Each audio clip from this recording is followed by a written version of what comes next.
इफ़को का नाम Indian farmers fertiliser cooperative limited, New Delhi. IFFCO for the farmer, of the farmer, by the farmer.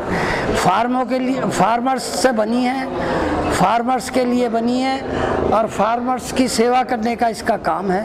Her 3 kilometre पर एक cooperative society हर ज़िले में होती है, उसके शेयर से इफ़को का उत्पत्ति हुई है। सबके शेयर कलेक्ट करके तब इसका नाम इफ़को रखा गया है। किसान को हर दिन में 5 मैसेज आते हैं कि किसान भाइयों, आपको इस वक्त ये समय फसल का चल रहा है, इस वक्त ये फसल वो आगे, ये इसमें ये दवाई लगने वाली है, इसमें ये कीटनाशक, उसकी इस्तेमाल करो। इस तरह से इफ़को किसान संचार के माध्यम से किसान तक ये बात पहुंचाई जाती है, हर किसान तक ये बात पहुंचती है। और कोऑपरेटिव सोसाइटी के माध्यम से किसान को फर्टिलाइज़र की उपलब्धता कराई जाती है। किसान सोसाइटी पे जाता है, उसे सोसाइटी से उर्वरक उपलब्ध हो जाता है। और उसके साथ किसान संकट हरण बीमा योजना की भी स्कीम लागू की गई है।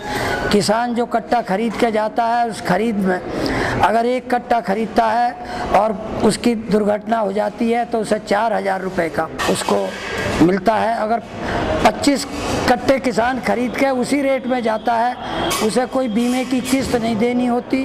और दुर्घटना हो जाने पर, किसी वजह से दुर्भाग्यवश घटना हो जाती है किसान की, तो उसे 25 कट्टों पर 1 लाख रुपए की बीमे की सहायता राशि प्रदान की जाती है। ये किसान की सेवा होती है। अगर किसी वजह से कोई दुर्घटना वैसी हो तो उसमें उसका 50% लाभ मिलता है। किसानों को देश में, उत्तर प्रदेश में किसान क्या खेती करते हैं, कैसे खेती करते हैं, किस तरह से खेती हो रही है, इस तरह से ये खेती की जानकारी, यहाँ की जानकारी के लिए साउथ के किसानों को भेजती है इफ़को। इसे राष्ट्रीय सद्भाव कार्यक्रम बोला जाता है। वहाँ के किसान साउथ के आके यहाँ की भौगोलिक परिस्थिति का अध्ययन करते हैं, कैसे खेती होती है, कहाँ पानी का सिस्टम है, क्या यहाँ दिक्कत है, कौन सा खाना खाया जाता है, क्या यहाँ की खास फसल है, कौन कौन सी यहाँ पे फसलें पैदा की जाती हैं।